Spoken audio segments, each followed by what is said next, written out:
টাকার পূজার বাজার বা 10 টাকার পূজার বাজার। তো প্রতি বছরের ন্যায় এটাও এই বছরের ব্যতিক্রম হয়নি আর কি। বিদ্যানন্দ প্রতিষ্ঠান থেকে 1 টাকার আহার নামের একটা প্রজেক্ট আছে, 1 টাকার চিকিৎসার একটা প্রজেক্ট আছে। আমরা প্রতি বছরে পুজোতে হচ্ছে 10 টাকার পুজোর বাজার, 1 টাকার পুজোর বাজার আমরা এটা করে থাকি।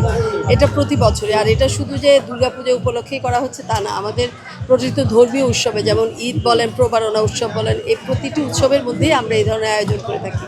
সেটা হোক 1 টাকার পূজার বাজার বা 10 টাকার পূজার বাজার। তো প্রতি বছরের ন্যায় এটাও এই বছরের ব্যতিক্রম হয়নি আর কি। এখানে আপনি যে 1 টাকার পুজোর বাজারটা দেখছেন, এটা কিন্তু মূলত সবার জন্য উন্মুক্ত না, ঠিক আছে। এটা হচ্ছে যে আমরা বাছাইকৃত কিছু সুবিধাবঞ্চিত মানুষ আছে যাদের জন্য আমরা এটা রেখেছি। মানে সুবিধাবঞ্চিত মানুষজন এসে আমরা আগে সার্ভে করে তাদেরকে টোকেন দিয়ে আসি, সেই টোকেনের বিনিময়ে তারা 1 টাকা দিয়ে এখান থেকে পণ্য নিতে পারে। কিন্তু এটা আসলে সবার জন্য উন্মুক্ত না, শুধু সুবিধাবঞ্চিত মানুষদের জন্য। আর এটা দেওয়ার পিছনে যে উদ্দেশ্যটা বললেন, আসলে আমাদের যেই আপনি প্রতিষ্ঠানটা দেখছেন বিদ্যানন্দ প্রতিষ্ঠান, এটা কিন্তু 1 টাকায় আহার নামে অলরেডি আমাদের বিদ্যানন্দ প্রতিষ্ঠান থেকে 1 টাকার আহার নামের একটা প্রজেক্ট আছে, 1 টাকার চিকিৎসার একটা প্রজেক্ট আছে, তারপরে ধরেন 1 টাকায় চিকিৎসা সেবা আছে, বৃদ্ধাশ্রম আছে। তো প্রতিটি কাজই আমরা 1 টাকাটা এজ এ স্যাম্পল হিসেবে রাখি। এটা হচ্ছে যে যারা নিয়ে যাবে বা যারা এখান থেকে গ্রহীতা, ওই 1 টাকাটা হচ্ছে তাদের সম্মান, তাদেরকে আমরা সম্মান করি যে তারা 1 টাকা দিয়ে ওই জিনিসটা কিনে নিয়ে যাচ্ছে এখান থেকে। এর মানে হচ্ছে এই রকম যে আমরা তাকে দান কিংবা এমনিতেই দিচ্ছি না, তারা ওটা ক্রয় করে নিয়ে যাচ্ছে। তাদের আত্মসম্মানের জায়গাটা যেন অটুট থাকে, ওই জায়গাটা চিন্তা করে আমরা আসলে মূলত এই ব্যবস্থা করি। বান্ডেল থাকলে প্রতি সেনমানিতে টাকা বাঁচবে।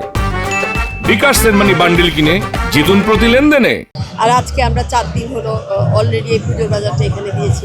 তো আমাদের উদ্দেশ্যটা হচ্ছে যে উৎসবটা যতদিন পর্যন্ত থাকবে আমরা এই কার্যক্রম চালিয়ে যাবো। আর এটা যে শুধু যে ঢাকায় হচ্ছে তা না, আমাদের বাংলাদেশে বিভিন্ন জায়গাতে আমরা এই পুজোর বাজারটা করে থাকছি আর কি। যেমন চট্টগ্রাম, তারপর কুড়িগ্রাম, বিভিন্ন জায়গাতে হচ্ছে যে আমরা এই আয়োজনটা করছি একসাথে।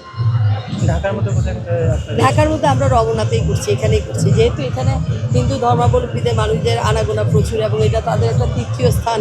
তারা আসবে, তারা দেখবে, এটা একটা অনুপ্রেরণামূলক একটা। আমরা যেমন করছি, ইন ফিউচার দেখা যাবে যে আরও এরকম কেউ যেন দেখবে, সেটাই হচ্ছে যে আমাদের উদ্দেশ্য। সারাটা কেমন পাচ্ছেন?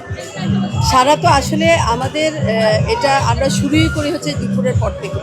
তো সারা তো অবশ্যই পাচ্ছি, বিদায় তো প্রতিদিন আমরা বসছি। যদি না এখানে সারাটা না পেতাম তাহলে তো আসলে আসতাম না। আর যে এখানে বিষয়টা হচ্ছে যে প্রথম দিন যেরকম মানুষজনের ঢল ছিল, সুবিধাবঞ্চিত মানুষজন, দেখা গিয়েছে তারা প্রথম দিন আসছে, দ্বিতীয় দিন আসছে, তো তারা মূলত সুবিধাগুলো পেয়েই যাচ্ছে। তো আস্তে আস্তে যখন বেলা বাড়বে মানুষজন আসা আরও শুরু করবে।